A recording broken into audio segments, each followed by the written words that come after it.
Let's take a look at how we calculate the correlation coefficient.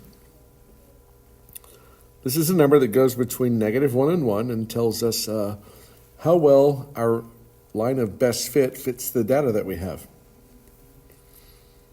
It's a bit of a tedious calculation. We're going to do it by hand for a couple times. Usually and typically we will use either a computer or a calculator to do this calculation. Let's look at our sample data. We have values in the x's of 1, 2, 2, 4, and 5. The corresponding y values are 1, 3, 2, 4, and 7. This is paired data, so we have to make sure that it's lined up. So 1, 1, 2, 3, 2, 2, 4, 4, 5, and 7. We do need to calculate x bar. So here we have 1 plus 2 plus 2 plus 4 plus 5 divided by 5. That equals 2.8. We need to calculate y bar, so the average of the y values is going to be 1 plus 3 plus 2 plus 4 plus 7. We'll add those together and divide by 5, and that gives us 3.4. We are going to need the standard deviation for the x's and the standard deviation for the y's.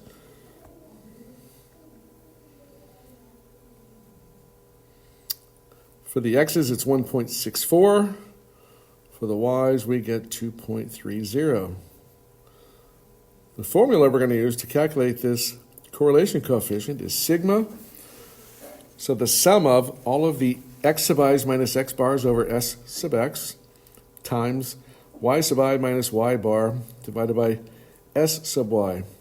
You'll notice those are both really z-scores.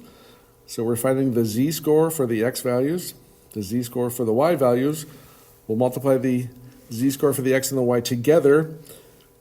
Then we will add all of those products together. And finally, we will divide by n minus 1, so the sample size minus 1. So notice that s sub x and s sub y will be the denominator under all of our sums. So when we finally do the calculation, we are just going to pull that out and put it in the bottom. So ultimately we end up with the sum of x sub I minus x bar times y sub I minus y bar, and then we'll divide that by n minus 1 and s sub x and s sub y. So looking at the data set we had on the previous page, we get 1 minus 2.8 times 1 minus 3.4. We'll add 2 minus 2.8 times 3 minus 3.4 plus 2 minus 2.8 times 2 minus 3.4 plus 4 minus 2.8 times 4 minus 3.4.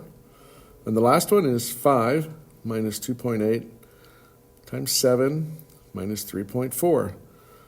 Those are all of the sums in the numerator. We'll divide by 5 minus 1 times 1.64 times 2.3.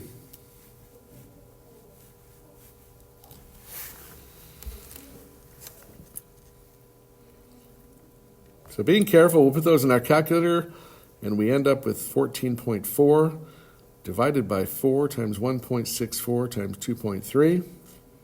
Simplifying that, we end up with 0.9544.